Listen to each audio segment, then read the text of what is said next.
just press that one. One sec here. I'm just going to take it over here. And then I'm going to turn off. There we go. Okay, so they should be able to Okay. hear you. Just confirming that we have everybody on the line. Okay, so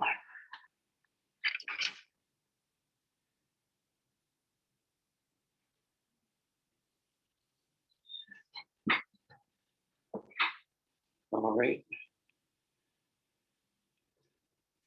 And what I need here is can I get a list of all of the people with their, Absolutely. yeah. There we go.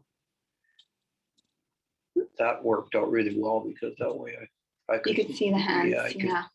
How many people are in there? Okay, so I'm just going to move this here. Is that all of them? This is Brian here. Is there, I think we're still Okay. waiting on a few. So okay, Evans, Aries, Bushel, Malmus, McCabe. I don't see Anderson here, so. Can we stretch this out a little bit further? yeah, I'm just going to see if I see.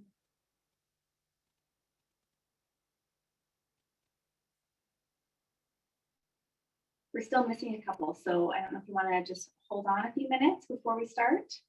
Yeah.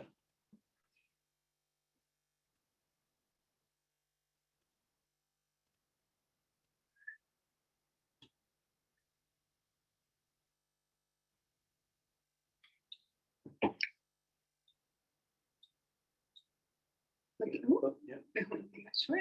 As far up as possible and down. Okay. And when their hands raised, they jump to the top, so you'll be able to see Okay, it on we their hands got, raised. We'll go there. there we go. Got Counselor Anderson, Bushel, Evans, Malmus, McCabe. Okay. 1, 2, 3, 4, 5, 6. Okay. All right.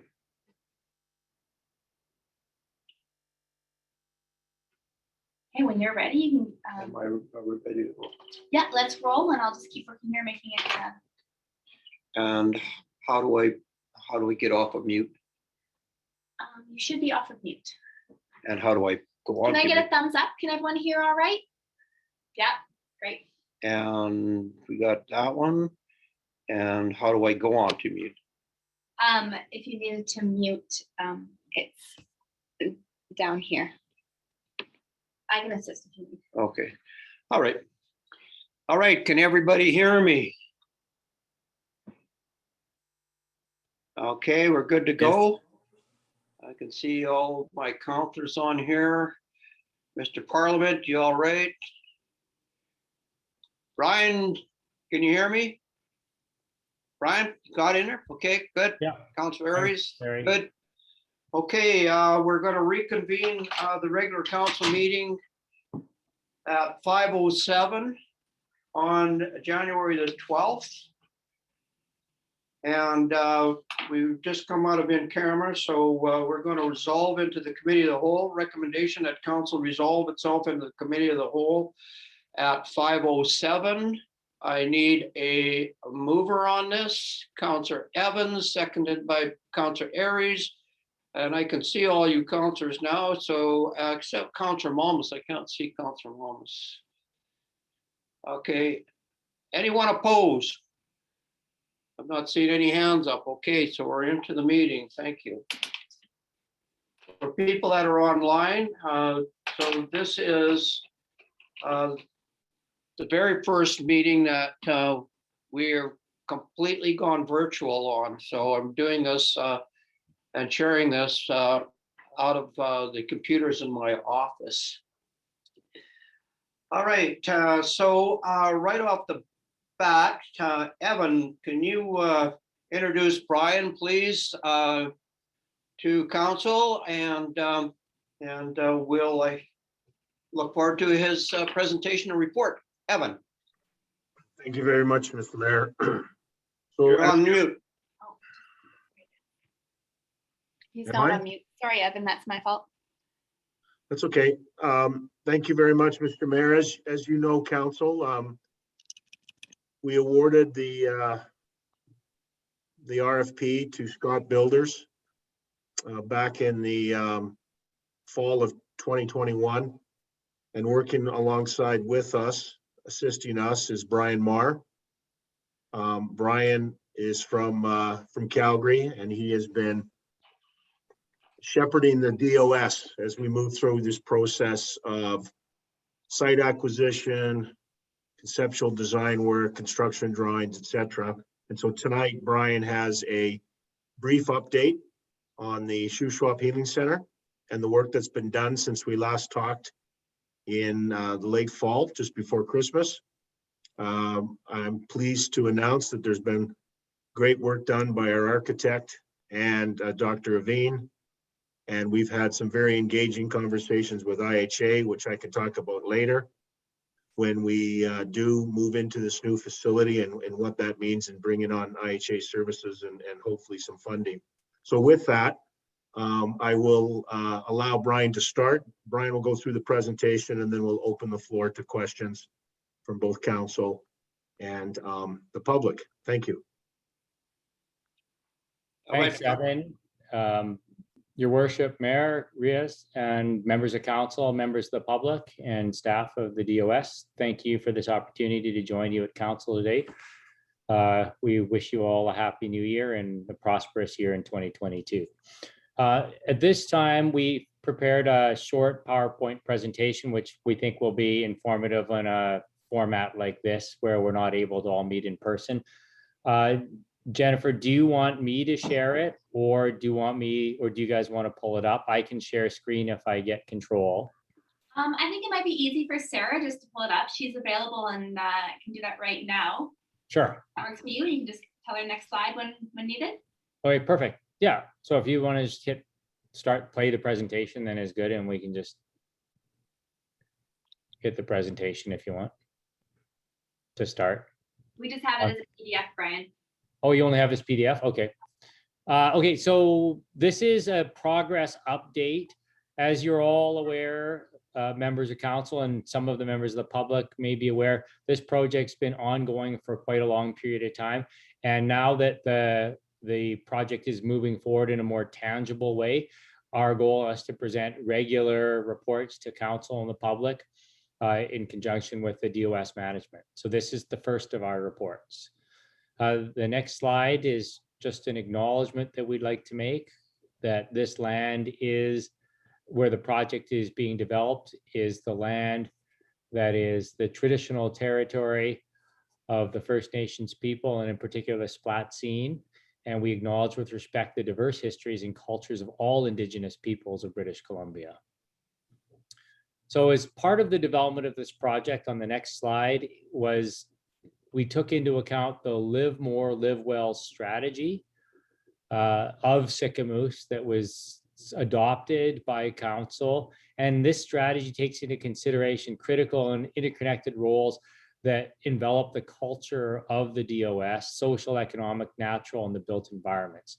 And the goal of that Live More, Live Well strategy was to create a stronger and healthy community. So this project is built around that philosophy. The next slide identifies how the input considerations related to this overlaid with each other. So we see that the Splatsin healing needs of the First Nations peoples, the needs of community healthcare in the bottom right corner for the DOS in the region, and then the overall needs of the community beyond healthcare, so community needs assessment. All these inputs were created, and then the parts where you see the overlapping is the areas of focus that this project undertook. On the next slide, we just identify some of the engagement groups that were primary in consideration of the needs assessment by the community or through the community with the health and design consultants. So again, Splatsin, the health center staff that run the current primary clinic, Dr. Beach and Pam Beach, the former owners and operators of the health clinic, and then a lot of input from community members, DOS management, and others.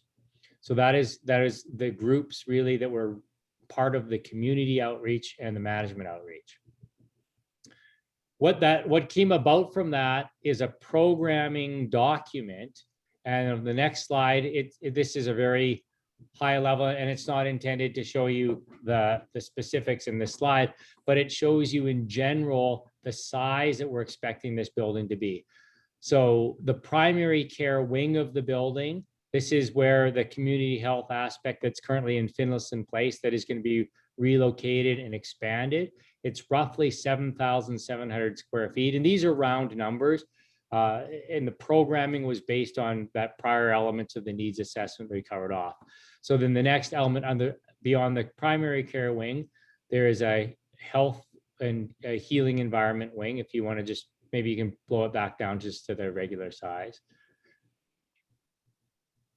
So so the traditional healing wing deals primarily with mental health and traditional healing environment for the Splatsine people. It could include dietary items beyond mental health and other elements. So the non-physical part of care.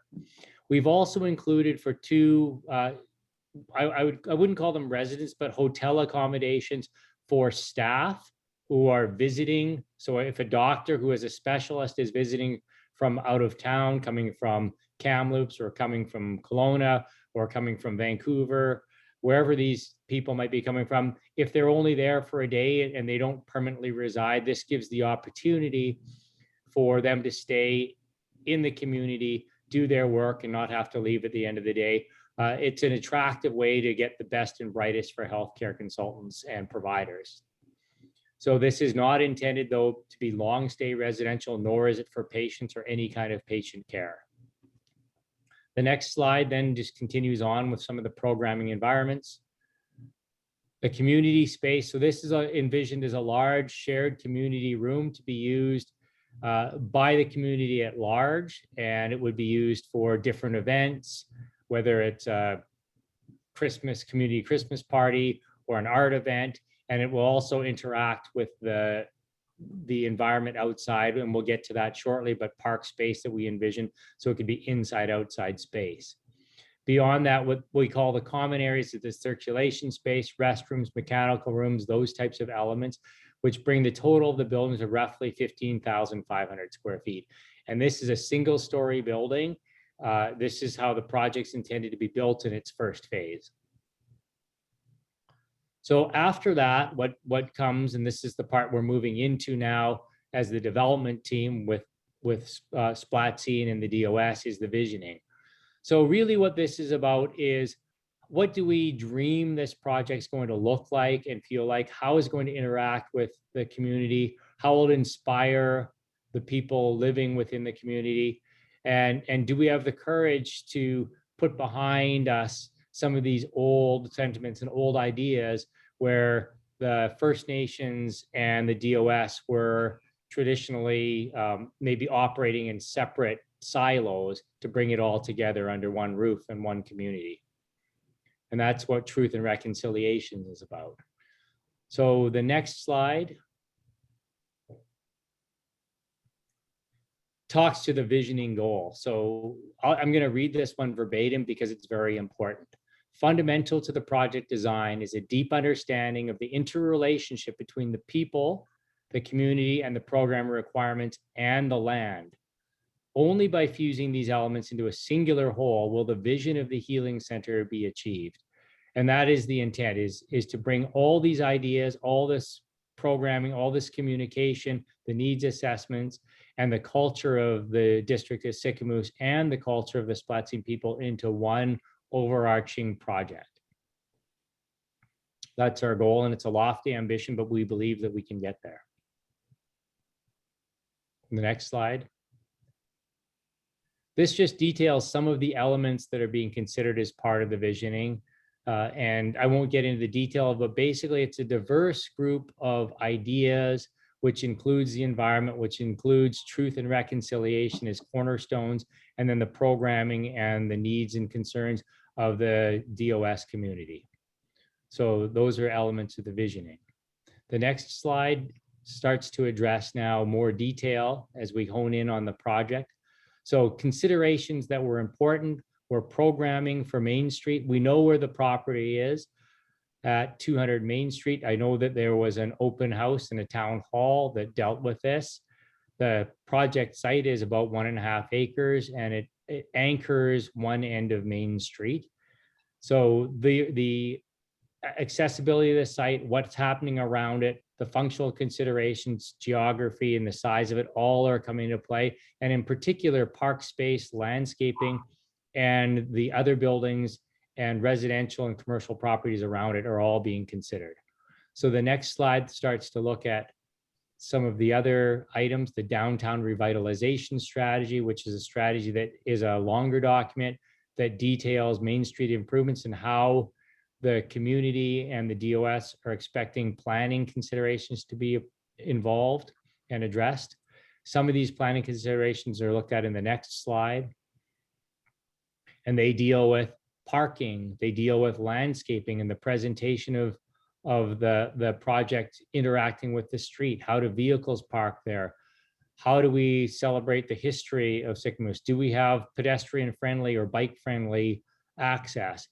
How does it work for 4 seasons of weather? How is the property going to have lighting? What makes this an active edge site to create an environment that draws people in and it doesn't hold people away from the site? These are considerations that are being addressed. The next slide looks at our views. We know that this is an important view corridor. We don't want to interfere either with the lake and mountain views or the views to the buildings behind us. So in large part, this is designed as a single-story building. It's going to have some articulating roofs for interest. It may have a little bit of a pop-up for a higher atrium.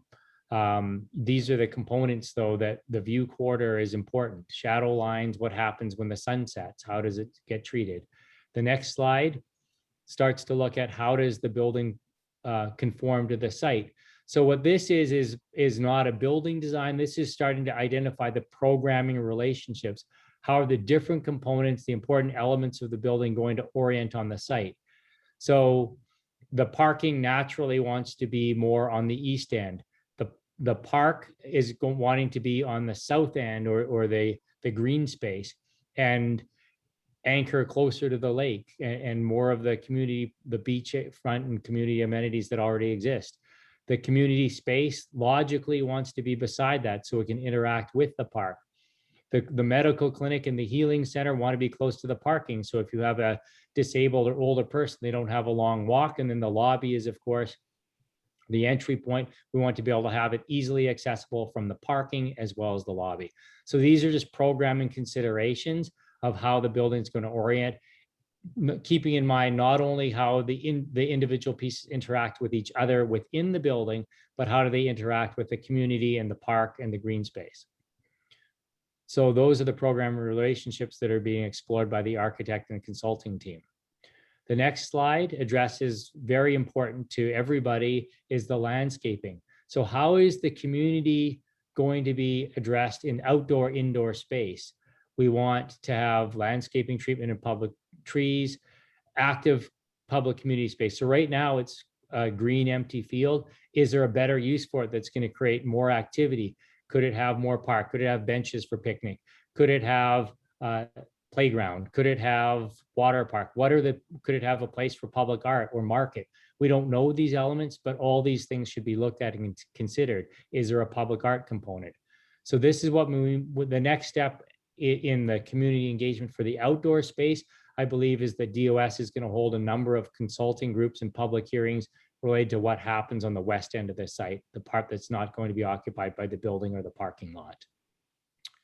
The next slide starts to address our timing. The expectation of the project as we move forward now, December through to the end of February, will be programming in the concept design phase and the community engagement. So there'll be lots more discussion with the community between DOS and the consultants in order to make sure that the input of the community is heard and the input of the Splatsine people is heard. From there, we would move to the detailed design and permitting as we actually get to the engineering of the building. And then we think construction will start late summer, early fall, have a groundbreaking, and then it should take about a year to complete the building after that. So we expect to finish the consulting by the spring, design the building through the summer and break ground in the fall. That ends our short summary presentation. So the last slide really is just now we would like to open the floor to questions that anybody may have from council or the public to the DOS. And we thank you again for indulging us in our presentation. Thanks, Brian. Comments or questions from councilors? Councilor Evans, go ahead. We can close the presentation now if you want, Sarah. Thank you, through the chair. Brian, thank you so much. It's pretty cool, man. The thought that you guys put into this stuff goes way beyond what I ever thought of for buildings before, like view quarters and how it's gonna interact with outdoor spaces. And I just really appreciate all the work. I'm pretty excited about what's gonna come out for our design possibility. Thanks, Councilor Evans. Councilor McCabe, then Councilor Malmus. Yeah, Brian, thank you for all your work in this. It's nice to have a vision, but it's nice to have somebody of your caliber to make that vision into a reality. Just maybe for the galley that may be listening, what's the current space of our Sycamoose Health Center? I think it's around like the actual clinic space itself, not the building. So what's the size that we have and what's the size we're upgrading to in relationship sort of thing? Evan, I think you have the exact number. Yeah, I believe the current existing clinic is roughly 2,800 square feet. And we're going to a primary care pod unit of roughly 7,700 square feet. Yeah, thank you. So that's exciting for our community too, as much as the healing center for Splatsum too. So I just think that's just such great news all around. Thank you very much, Brian. Councilor Malmus, go ahead. Thanks, Brian. Great presentation. And in your slide presentation, you have a schedule here that basically states February 2022. So are we still on track to actually see some concept of the building? Because like the community saw a nice blue box on a piece of dirt with a parking lot. And so will it actually be something to present to both council and the public by the end of February? Is that still on track? Optimistically, sir, it is. We've had a couple of delays with the Omicron. Splatzine's engagement with them was deferred. So that put us behind in our engagement with Splatzine by 2 weeks, depending on whether we're going to be able to actually host physical open house discussions and roundtable. It may defer some of the public engagement, and we don't want to move too far down the pathway of developing the building concept without getting a full and robust communication with the public. So we may be slightly delayed based on COVID protocols. And you have a mostly new council just elected. Correct, yeah. All right, thanks, Jeff. Any other comments or questions from councilors? Councilor McCabe, go ahead. That was an accident. Sorry. Okay. All right, put up his hand up by Councilor Bushel. Did you have a comment? No, okay. All right, I'm not seeing any more interaction from councilors at this stage. So thank you, Brian, for that report. And Mr. Parliament, you have the final say. Go ahead. I just want to add, Mr. Mayor, that staff have sought after and found another grant. We have applied for an additional $500,000 to help assist with when Brian shared with us sort of the concept, the $500,000 application to the 150 Time Memorial Fund specifically targets the community space area. This is an area where we envision a place that celebrates the history of Splatsine and Sycamoose collectively, together in collaboration as we move forward to the next 150 years. We're hoping to designate it a legacy space as part of the Downey Wenjack Fund and sharing that story. This is all about truth and reconciliation. This space is to be shared by the community and will be available to members of the community. It's not part of, per se, the primary care pod or the healing center pod, but this grant came available and we thought that it fit nicely with our vision. So we submitted an application. We'll see where that goes. And on a final note, on the healing center itself, our partner in this facility, in this project, of course, is Flatson, as we address truth and reconciliation.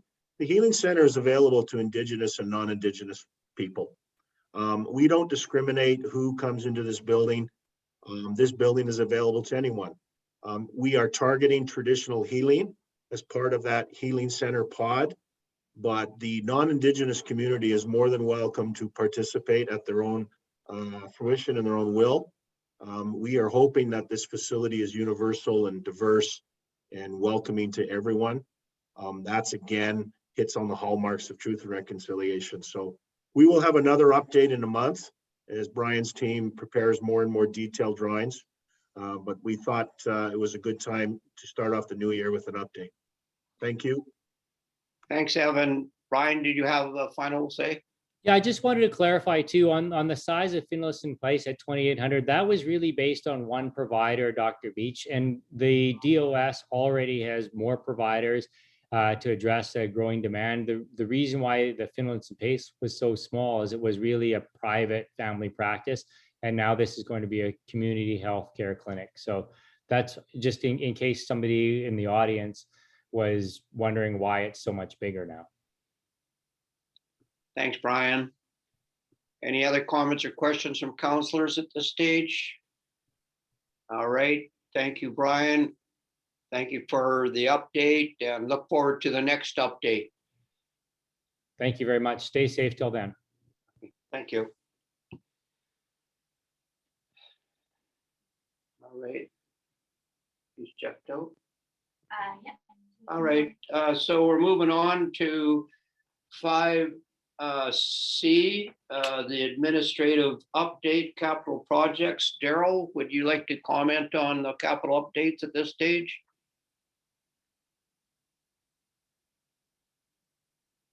You're on mute, Daryl. How's that? Yeah, you're good. Okay, good. Yeah, capital project update for this week. The Finlayson boat launch, as you know, Mackey Square has been removed and temporary docks put in place. So phase one down at the Finlayson boat launch is essentially complete.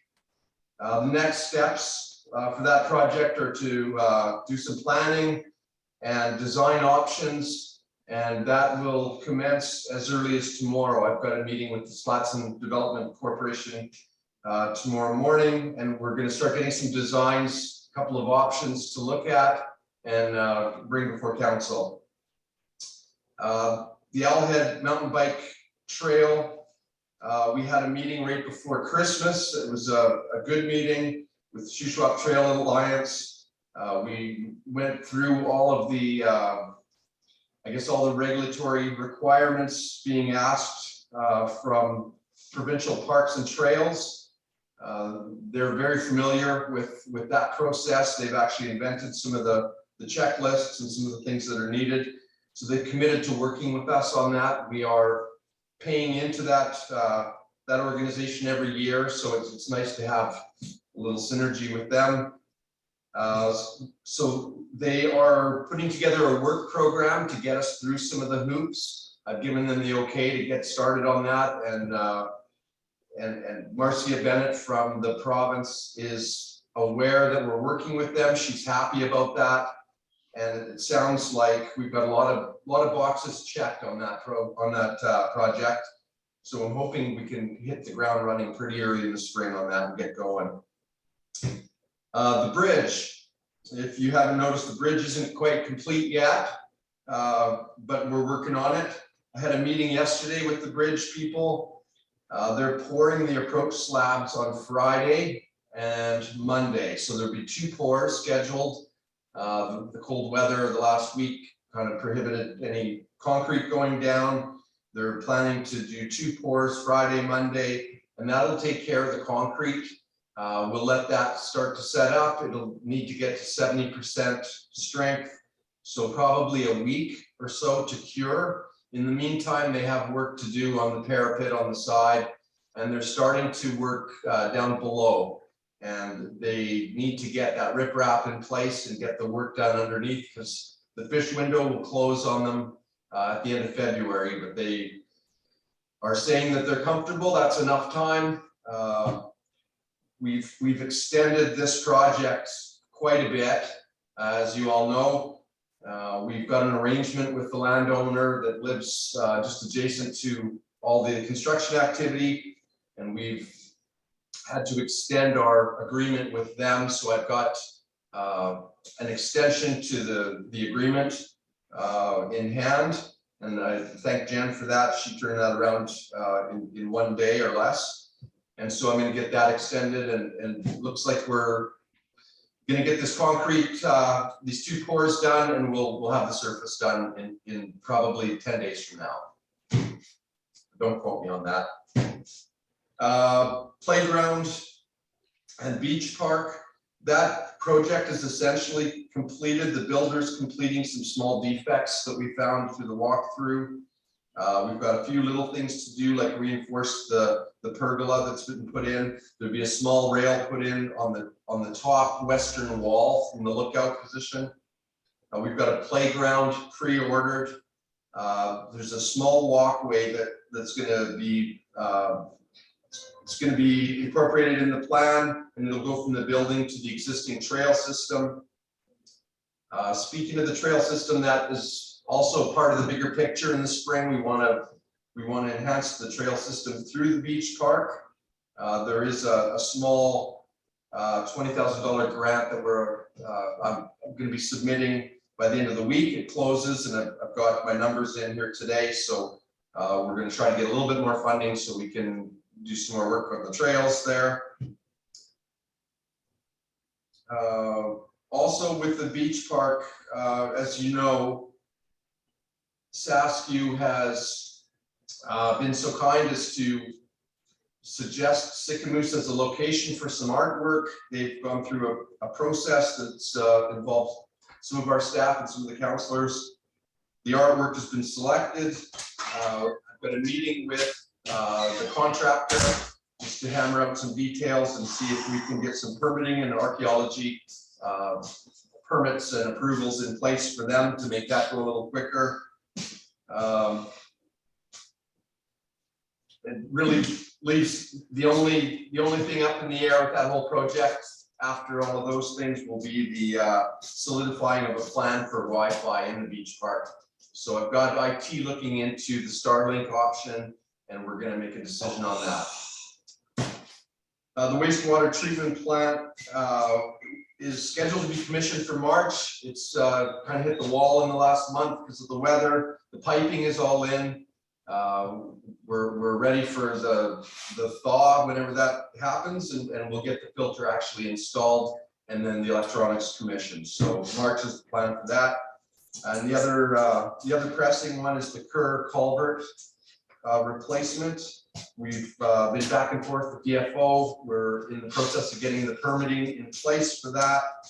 I expect that in the next few weeks. We've been working with Lawson. We're going to be doing an open span. Yeah, so we're just live here right now on a council meeting. Hello. How you doing? Good. You got a plow truck or something? I do. Yeah, give me 1 minute, okay? Yeah. So I got a heavy duty mechanic here today, guys. Sorry. Oh, he's up on screen there? Yeah, that's okay. Okay, so yeah, Kerr culvert, we're moving ahead. Fish work window will be in August. We're hoping we get that done. We're hoping that the culvert holds out until then. We're watching the road, periodically checking it. A little bit of a sinkhole there that we're monitoring, and that's all I've got. Thanks, Daryl. Comments or questions for Daryl from councilors? Councilor Bushel, you had a comment? Yeah, good work, Daryl. Boy, you sure knocking all the projects off and doing a great job at it too. So thank you and your crew for doing all the work you're doing. You guys are doing a great job. Thank you. Any other comments or questions from councilors? Councilor McCabe? Go ahead. Yeah, I just wanted to thank Daryl and his crew for all the winter maintenance work they're doing. And they're keeping the dog park plowed, so all the dog owners are pretty happy about that. And I heard some good comments about the nature trail getting plowed. So, I mean, those are small little things, and you got bigger things to deal with. But thank you and your crew for all your work this winter. Councilor Evans and Councilor Momus. Thank you through the chair. Yeah, Daryl, thanks for keeping up in the middle of nasty cold winter weather and a lot of snow. And yeah, we're lucky to have you and all your hard workers out there. You guys are amazing. Councilor Momus, go ahead. Oh, it was just a thumbs up. That was, I put the thumb up there for just to say thanks. Good job, Daryl. Yeah, I see the thumbs up now. All right, thank you. Yeah, good work, Daryl, and a lot going on, and it's good that we have a few people that are tuning in today, and they can see what's happening with the operations department. What I'm really interested in and looking forward to seeing is the completion of that bridge. As I drive across it 3 times a day, and but it's getting there slowly. But once they get these next 2 slabs poured, it looks like that we'll be driving across the other side of that bridge probably by the end of February. So that's good news. All right, anything else for Daryl? Okay, not hearing anybody. Good. Then we're going to pass on the bylaw enforcement. John isn't tuned in today. Current development applications. Scott, can we get a report from you as well as on the building permits? So you're up, Scott. Thank you, Chair. Yeah, so the current development applications, yeah, we have the list is pretty short right now. We do have one that didn't show up on that list. We have a development permit out at Boys for Toys for their next phase and kind of configuration of some of the uses out there, and a road dedication. That one didn't show up on the list. The Planning and Development Committee did consider it at the meeting today, and then it'll come back for a recommendation for council. But yeah, those are the applications. 1221 Tunney. It's likely to be considered it is on the agenda to be considered today. Some other ones we're waiting for new information, but 534 Main Street, that's another one councilors aware of. I can answer questions if anybody has them. Council, any questions in regards to the current applications? I'm not seeing any hands up, so can you go on to the building permit reports then, Scott? I can, thank you, Chair. Building permit use report, we have a comparison for 2020 and 2021. Looks like 2021 just a little bit higher as far as the construction value. And then looking just back on 2021, the different permits that were issued. So 14 single family dwellings, 2 family dwellings. I guess one of the big ones is 19 moving or demolition permits, and most of those were moving permits. And that is likely on Hillier Road, where we had all the permits to fill up that new Shuswap Lake trailer park that Greg Darrow is putting together. So yeah, it was I think it's a good year. It seems to be consistent, and again, available for any questions. Go to the next slide or the next PDF, Kelly. It's fewer numbers, better to compare. Thanks.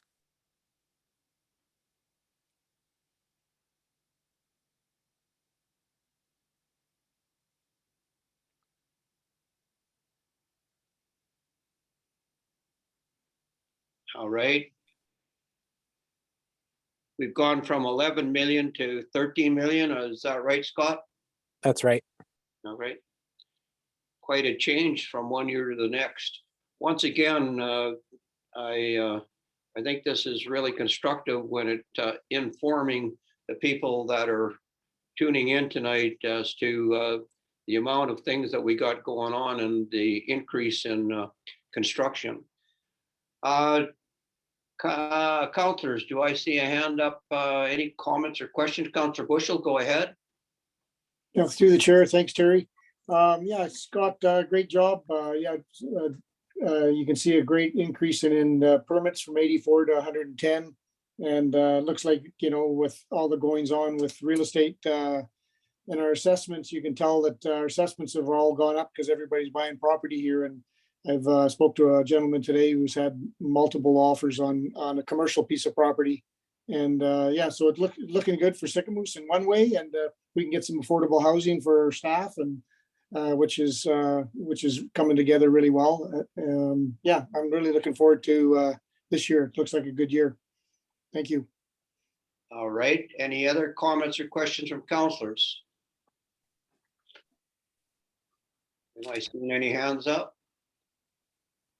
All right, not seeing any more hands up at this stage. So thank you for that, Scott. We'll move on. So now, town manager, your report. Evan, Mr. Parliament, your take, please. Hey, thank you, Mr. Mayor. I got 6 items. I'll try to be as brief as I can. First one, I mentioned earlier with the presentation on the Healing Center.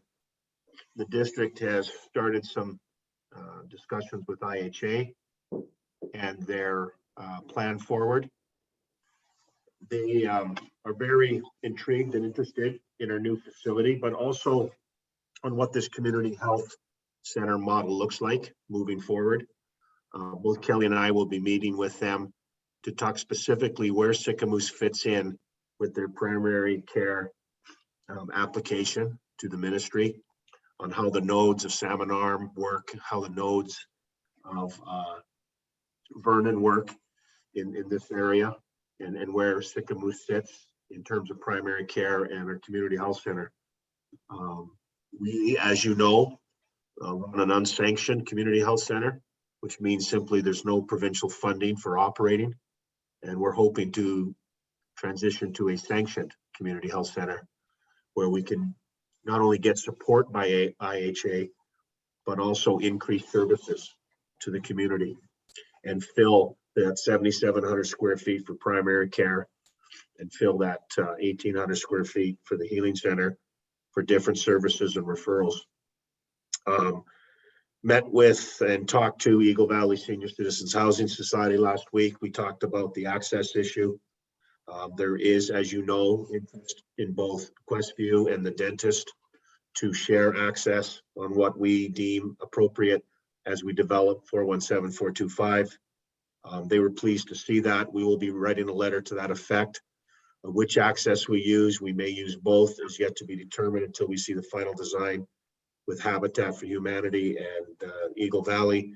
But they were pleased to see that we've reached consensus on the access issue. And I also confirmed that a lot of the surface works on our lands have been done, primarily the AIA study.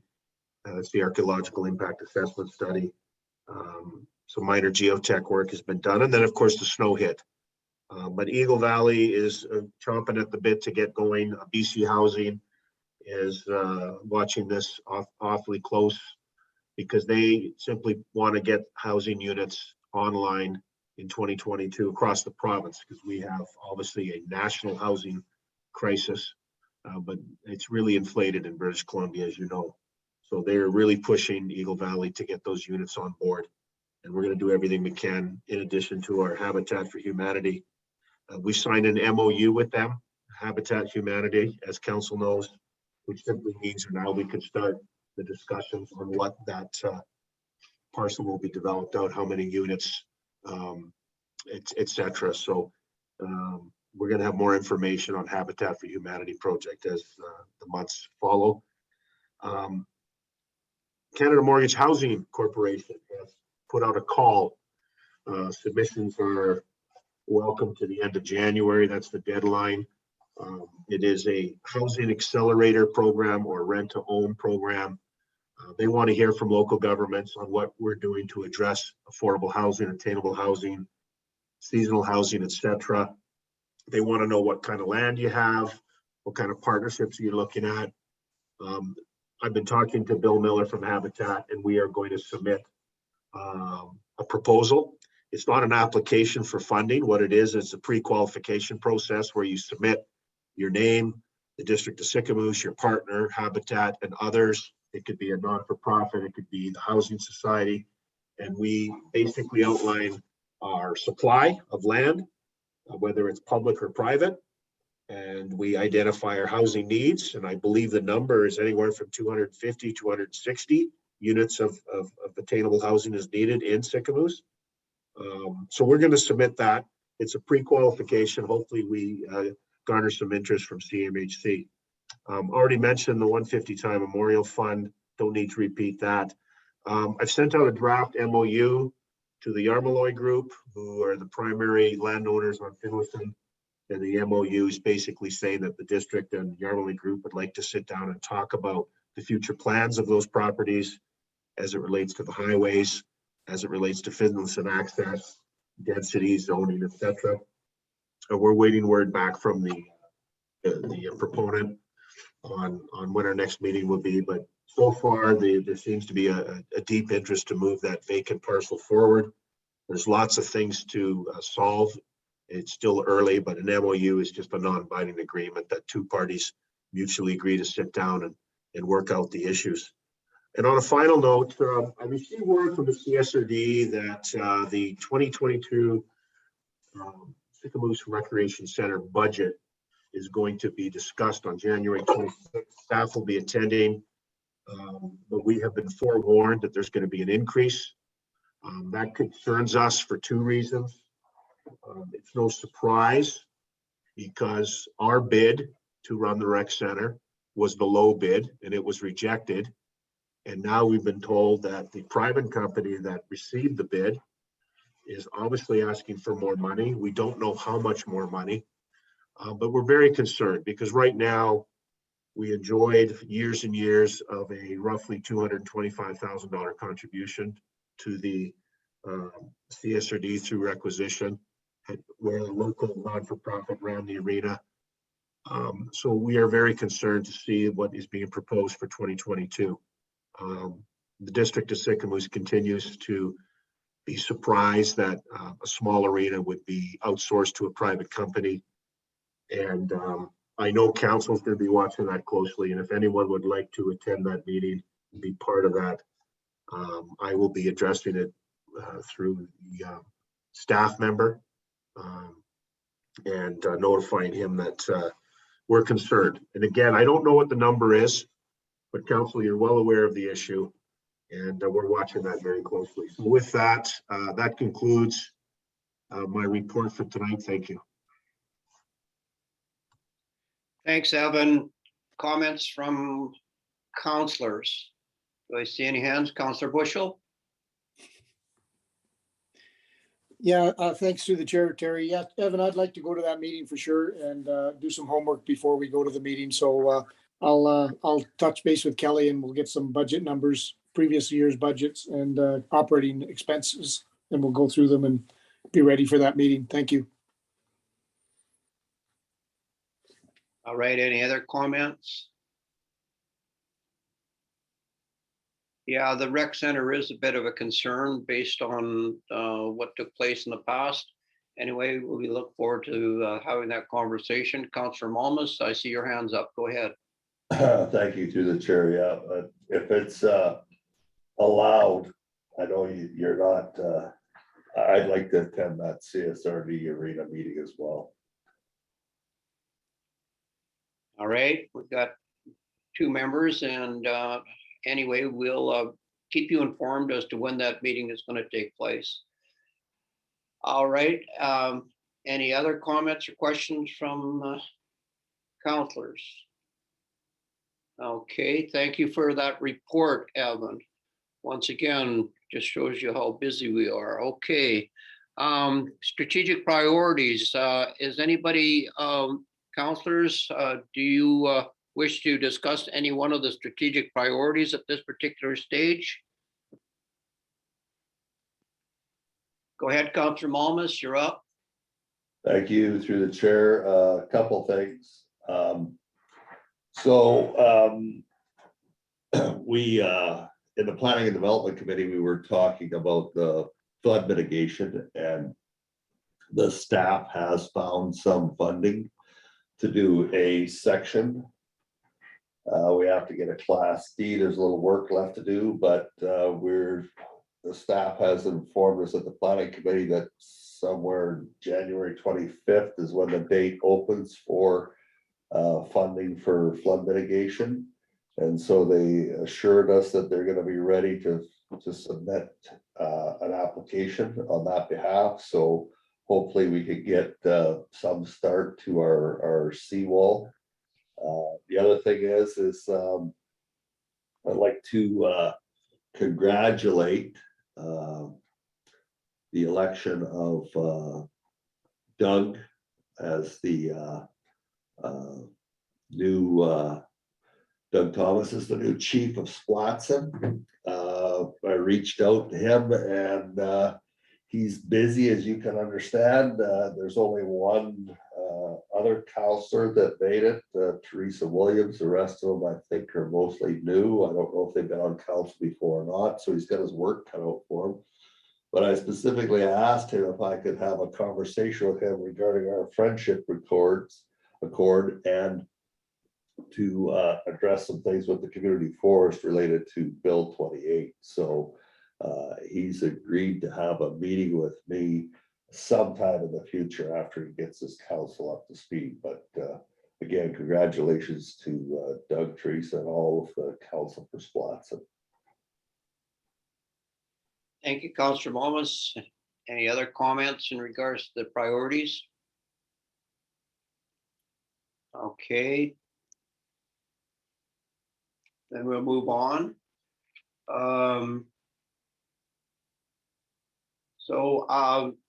Does any one of the councillors, Councillor Malmus just made a report based on councillors' reports, but any other than one of the councillors, put your hand up if you'd like to report.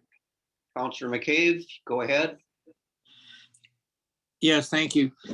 It's one of our strategic priorities, housing. I wouldn't mind just a quick update on housing. So as Evan Parliament mentioned, Canada Mortgage and Housing, CMHC, has asked for ideas from local government. And so I shared some of my ideas with Evan, and he's reached out to Bill Miller, Executive Director, Habitat for Humanity, and maybe might reach out to some other partners to submit some ideas.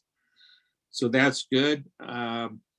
I'm now on the board for the Eagle Valley Senior Citizens Housing Society, and their project with the District of Sicamous for the 36 units of affordable housing, 20 for seniors and 16 for young families, is moving along well.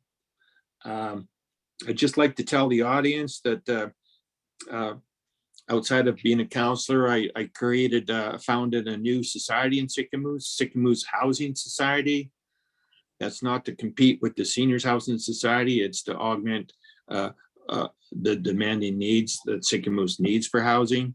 So Sicamous Housing Society will address some regulatory issues like Canada Mortgage and Housing doesn't keep stats for Sicamous. We're lumped into Salmon Arm. We need our own stats so we can use those stats to get more grants for more housing.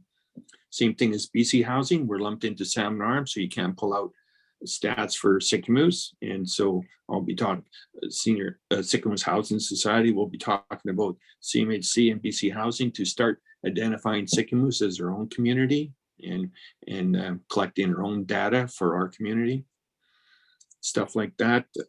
We have some developers in town that are doing some affordable housing, so maybe Sicamous Housing Society can step in there and help out. And Yeah, been doing a lot of work behind the scenes about housing to just make sure that, Habitat for Humanity is working towards 54 units of housing, and Eagle Valley Senior Citizens Housing Society is working towards 36 units. The districts of Sycamoose has got the draft housing needs assessment report done. I have talked to staff about that, both Scott and Evan. I'm a little disappointed in the report because the report just uses data from Stats Canada, and it's 2016 data. So they've taken 2016 data and then extrapolated it and done some assumptions and extrapolations. The only good stuff in the report is all the work that our staff did for public engagement and that kind of information from our local community. The rest of the report is basically 7 years old and hasn't even taken into account the last 2 years of COVID and the transition from urban to rural. And that's how come our property values have gone up, because of the transition from urban to rural, the demand for property.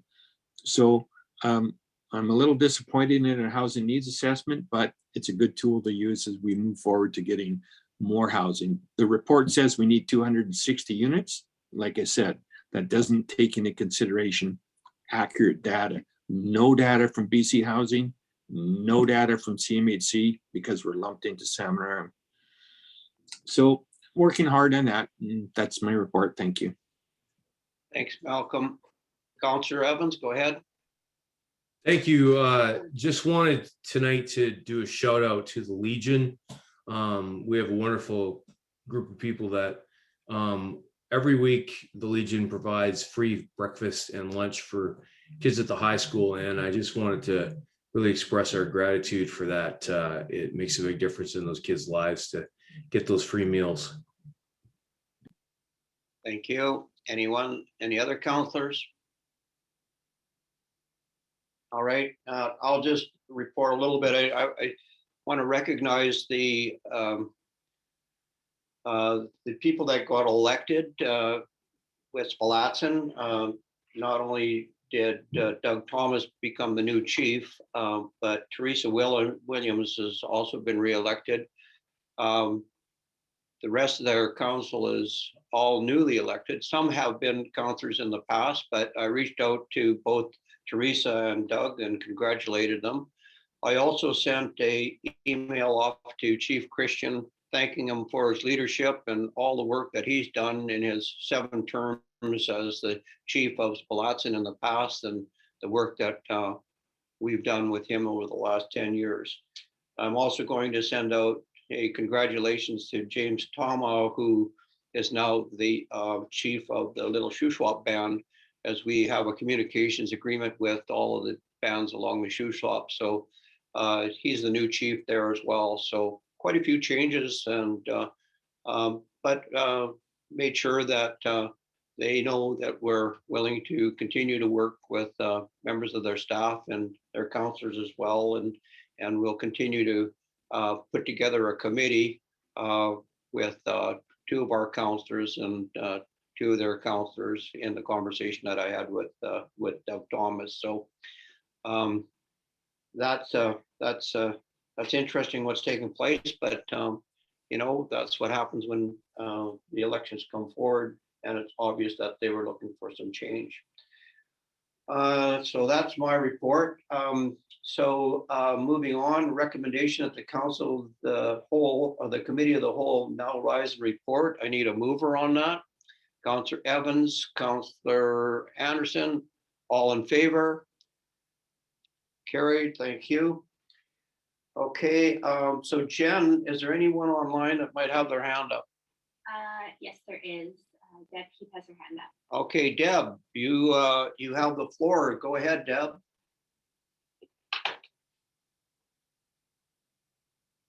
Get off mute.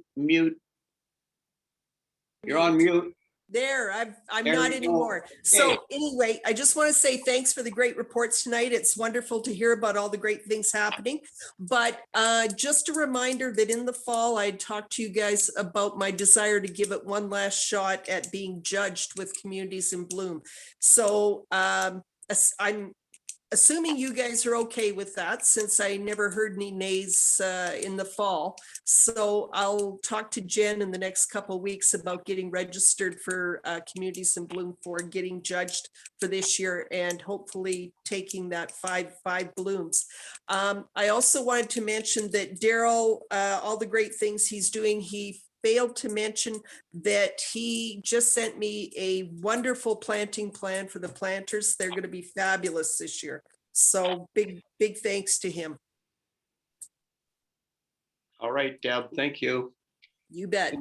And anyone else online that would like to speak? I'm just looking at the list here. Not seeing any hands, no. Any hands up? If anyone wishes to address council, please raise your hand. You're good. All right, looks like we're good. Thank you. All right, we'll move on to the next thing. Staff reports, development variance permit 21-360 DVP. This is on 1221 Tooney Avenue. Recommendation that the District of Siskamus authorize and issue development variance permit number 21-360 DVP for Lot 5, District Lot 9497, Kamloops Division, Yale District Plan 19945, 1221 Tooney Avenue to vary the District of Siskamus zoning bylaw number 101, 1993, section 601, 2C setbacks for single family dwelling to vary the minimum side setback from some of 5 meters with no dimension less than 2 meters to 1.22 meters for the addition of a garage to a single family dwelling unit. Can I get a mover on this? Counselor Evans, seconded by Counselor Malmus.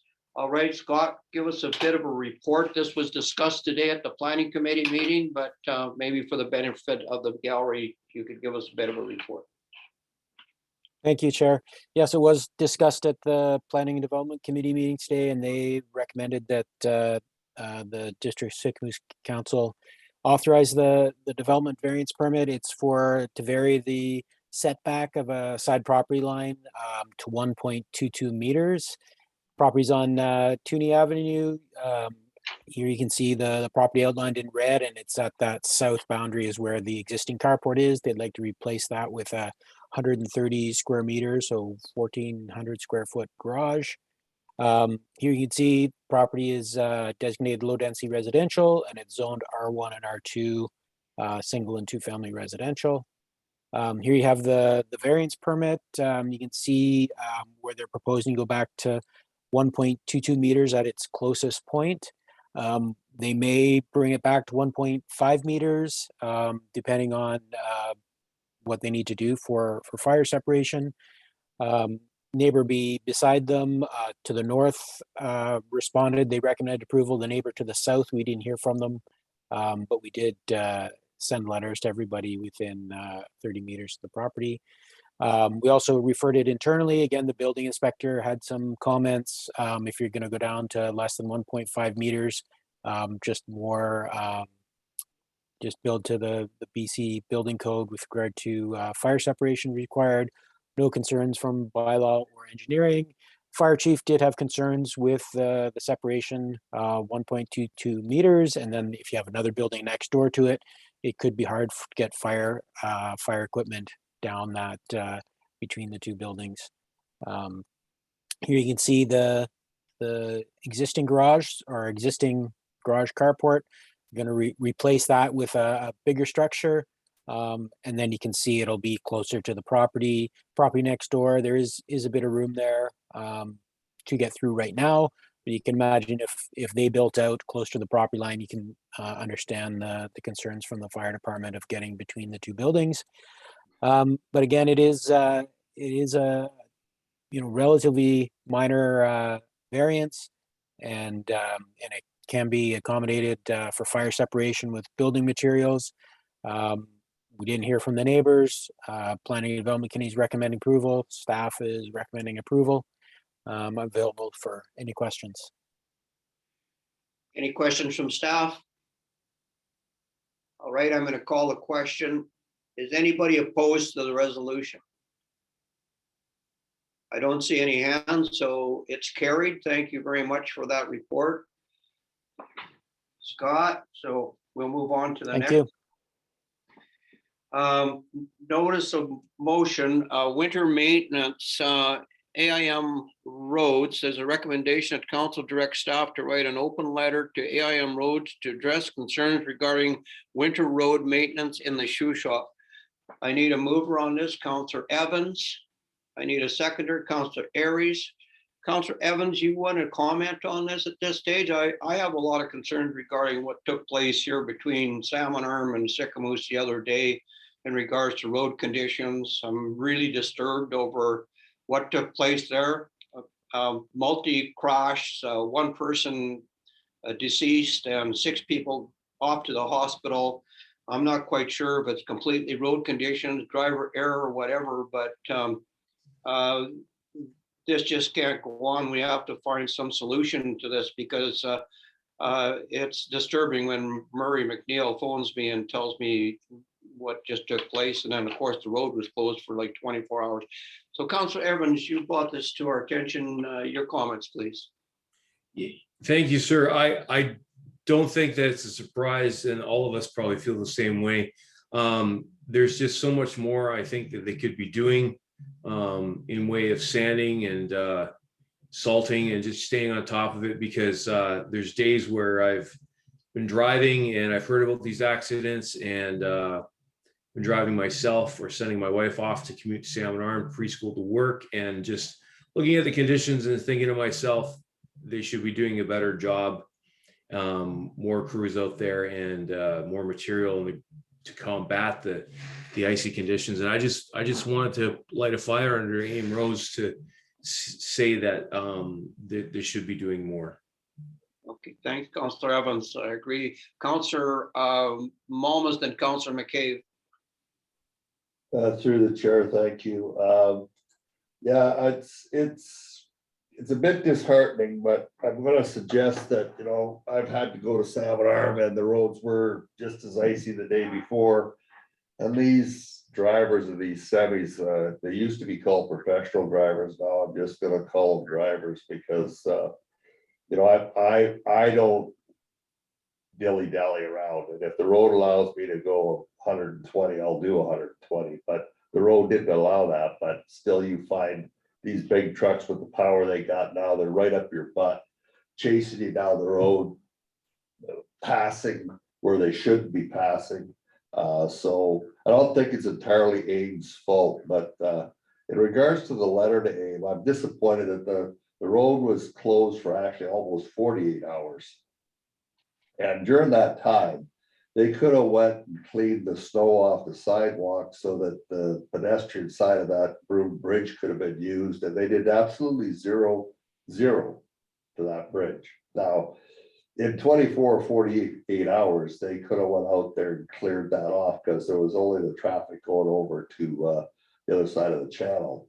And so, yeah, they had opportunities to do things to correct some of the issues, and they didn't even do that. So, and yeah, they're taking along. The district of Sycamoose actually has our roads plowed before the AIM has the highways plowed. So I don't think that's acceptable. So yes, I'm in favor of writing a letter to them, but I would definitely mention the missed opportunity when the highway was closed to actually do some serious cleanup on a section of that could use it. And today I went up there, it still looks the same. So they haven't done anything about it. Thanks, Councilor Malmas. Councilor McCabe, you're next. You're on mute. Thank you. Yeah, I'm not pleased with the standard of road maintenance. Before I retired, I used to work for Ministry of Transportation, and I was a operations manager that looked after all the area managers that made sure the road and bridge maintenance contractors were doing their job. So I'm familiar with the business.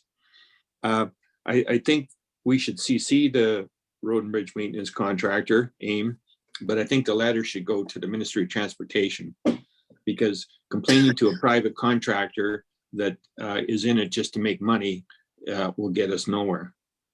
I think we have to complain to the people, because it's tax dollars at work here.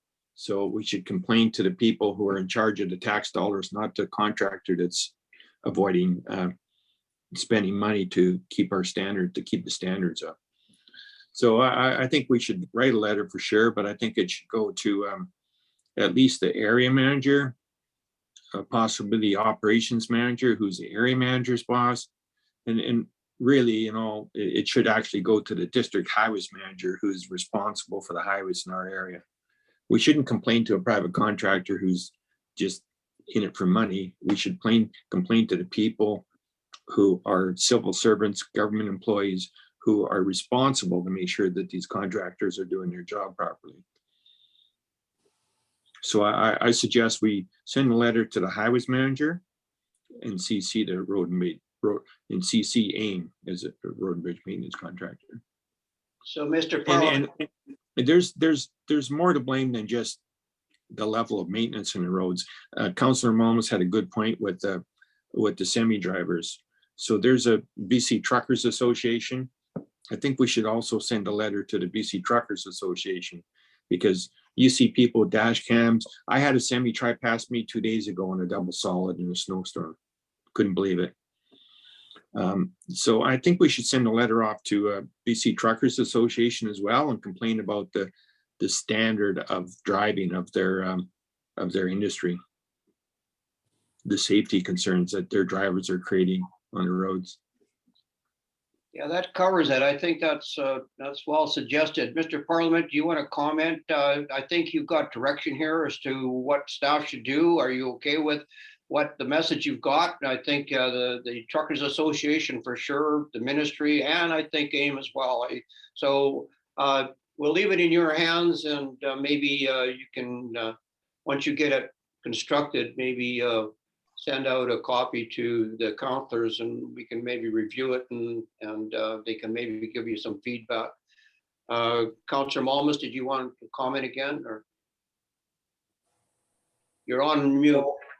No, I didn't have anything to say, except that I don't think it needs to come back to us. I think that we've been perfectly clear about what should be the contents of that letter. I think it should just get out, because if you're gonna ask us for an opinion, is it gonna wait till the next council meeting? And, you know, spring is coming, so let's get her done. All right, so Evan, please send me a copy of that letter once you get it written up. Thank you, Mr. Malmus. You don't have to send it to the rest of the councilors if you don't wish. All right, next. Did you want to vote on, it was moved. Oh yeah, so we need to vote on it. Anybody opposed to the letter? No one's opposed. I don't see any hands, so it's carried. Thank you. All right. Motor vehicle prohibition, Owlhead Trailhead. Councillor Bushel, recommendation that staff be directed to write a letter to the Minister of Forest Lands, Natural Resource Operations and Rural Development to request an exemption of the motor vehicle prohibition on Owlhead Trailhead Forest Road for ATV use. Moved by Councillor Bushel, seconded by Councillor Malmus. All right, Mr. Bushel, would you like to give us a bit of a report on this? Sure, thanks, through the chair. Thanks, Barry. Yeah, we wrote a letter some time ago for the Eagle Valley Snowmobile Club, and they were able to get an exemption to operate this winter on the trail. So it creates a little bit of economy, bringing all these sleds to town and be able to use the trails. And we'd like to kind of do the same thing for the quadding industry. And both the president of the Snowmobile Club went up, Gord Canfield, and also Dave Crowfoot from the Quad Club, and they've established that this fire is actually hardly even noticeable from the FSR road on Owlhead. And so if they went up and took photos, and they did some measuring and everything, and so the province has agreed to let the snowmobiles do it, and we think that the quads and dirt bikes and all that should be able to go up there too. So Sarah's done a good job putting together a draft letter, and we'd like to send one out to the province, and also the on behalf of the Shuswap Backcountry Riders, the Quad Club. So that's what I wanted to ask Mayor and Council to support. Thank you. All right, any comments or questions from councillors? All right, I'm seeing none. So is anybody opposed to the resolution? I'm not seeing any hands up, so that resolution is also carried. Thanks, Gord. Thank you. All right, bylaws and policies, revenue anticipation borrowing bylaw number 1014-2022, first, second, and third reading. Recommendation that the District of Sycamore revenue anticipation borrowing bylaw number 1014-2022 be given first, second, and third reading. I need a mover on this. Counselor Aries, second by Counselor Evans. Kelly, you want to give us a bit of a report on this? Yes, through the chair, I'll be pretty brief. This is a bylaw that we adopt on an annual basis. In order to access our line of credit, which is $1.5 million, we need to pass this bylaw, which is the revenue anticipation borrowing bylaw. It helps us to use money for cash flow as a municipality. Receives the majority of its income in July, however, incurs expenses throughout the year. Since I've been here, so just over 8 years, we've never had to access the line of credit. However, this could be the year. We have a very low interest rate on the line of credit. I believe it's around 2%, could be a little bit under now. But yeah, so you are familiar with this bylaw, and if you have any questions, I'm happy to answer them. Any questions for Kelly? All right, I'm seeing no hands up here again. So anybody opposed to the bylaw? Okay, I'm not seeing any hands in opposition, so that resolution is also carried. Thank you. All right, heritage designation bylaw number 991-2022 adoption. Recommendation that the heritage designation bylaw number 991-2022 be adopted this 12th day of January 2022. I need a mover. Counselor Aries, Counselor Anderson. All right, we know what this bylaw is all about. I'm going to call the question. Is anybody opposed to the resolution? I'm not seeing any hands up, so that one is also carried. Thank you. All right.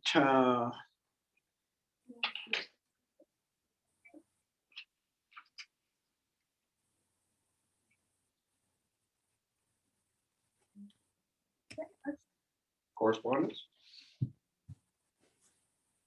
All right, so we have correspondence for action. Southern Interior Local Government Association has called for nominations and called for resolutions. Recommendation that staff be directed to draft resolution for 2022 Southern Interior Local Government Association Convention on the following topics: the nominations and the resolutions. Jen, you want to comment on this? Yeah, thank you. Through the chair. So we have received the call for resolutions for SILGA. Deadline is February 25th. So council, staff's just looking for some direction at this point of what you'd like resolutions drafted on. So if council's not ready tonight, I can bring this forward to the next meeting. I just wanted council to start thinking about maybe some items they'd like resolutions drafted on. If council has some tonight that you're ready, we can certainly just note those topics and we'll prepare those resolutions and bring them back forward to council. All right. Does anybody have any resolutions that they would like to bring forward tonight? We just discussed one when it comes to the highway stuff. Anyway, if I'm not getting any response from anybody, then you want? We can leave it for now, Yeah, and I can follow up with council and see about a future meeting. Okay, so give it some thought as we move forward, okay? We won't vote on this resolution at this stage. Correspondence for action, Southern Interior Local Government Association nomination for the Community Excellence Social Responsibility. There's a Community Excellent Award for November 2022 and Sycamore's Community Excellent Nomination Letter for Social Responsibility. Jen, you want to comment on this? Yeah, thank you. Through the chair. The district received an invitation from SILGA for nominations for their Community Excellence Awards. There's 3 categories: environmental sustainability, economic development, and social responsibility. Staff reflected on council's initiatives and the progress made in 2021 and wholeheartedly believe that the acquisition and operation of the medical clinic is a prime example of social responsibility. As this council knows, Dr. Beach's retirement after 42 years of service was going to leave Sycamoose in a precarious position. And without council strategically stepping up to assume the administration of the clinic, our community would have been without a local physician. Assumption of the medical clinic was a bold initiative and not without challenges. However, staff have considered this, and we really admire the leadership and social responsibility demonstrated by this council and recommend the nomination. So there is no resolution required from council. It's just a one-page letter that we submit. Of course, staff will follow council's direction. If you do not wish to nominate the district for this award, we will stand down. However, we really considered just that social responsibility and that how this council has taken healthcare as a municipal service and just making sure that we do have that healthcare locally. So any questions from council, I'm here to answer. Thoughts? So Councillor Anderson, do you have a comment? No, okay. Councillor McCabe? Yeah, I think the staff has a great idea to put this forward as a nomination. Or, just one higher level sort of comment, possibly a well-drafted letter, but sort of in a higher level, we actually bought the building first. And when I say we, I mean the community, Sycamoose, the community of Sycamoose. So it might be important to say that, you know, we bought the building and then 3 years later, 4 years, whatever it was, then we bought the private clinic. So I think our main initiative was to make sure we had someplace to have the clinic. And then when Dr. Beach got close to retirement, we not only owned the building, but we bought the private clinic. So I just a thought. Absolutely, I'll make that that change. All right, any other comments or questions on this?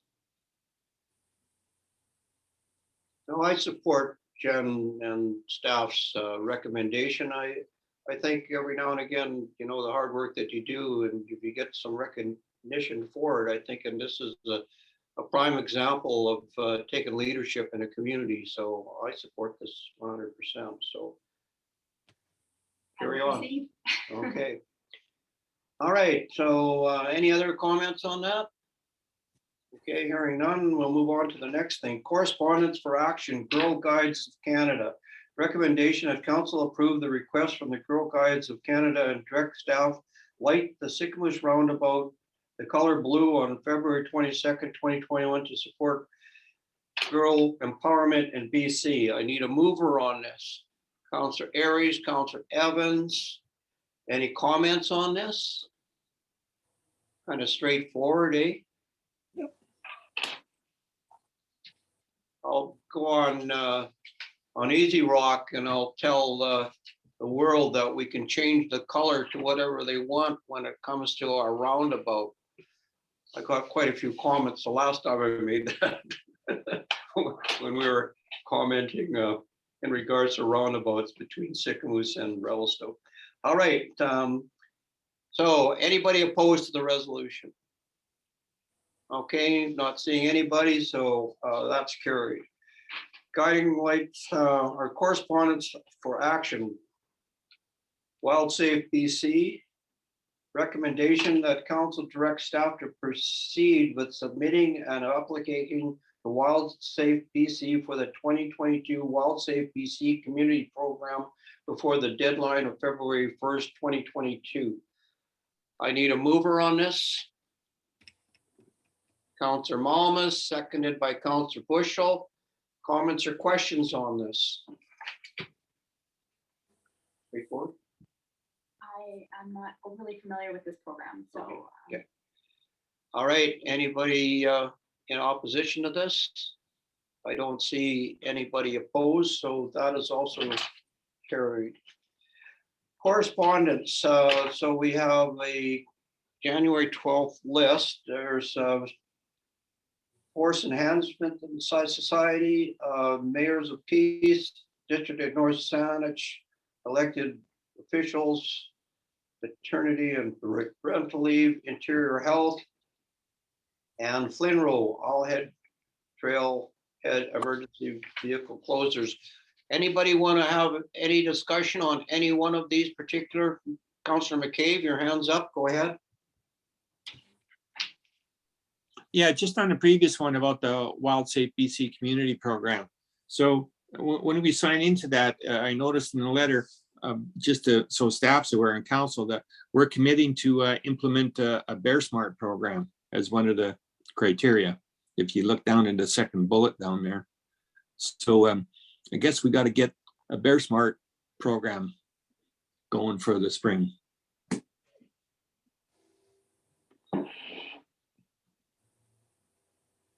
Unless Yeah. I'm-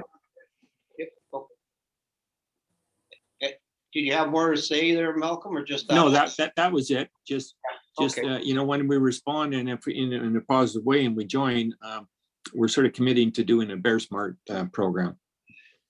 Yeah, I see that there's Bear Smart programs in place in several different municipalities. We can adopt one quite easily. Oh, yeah.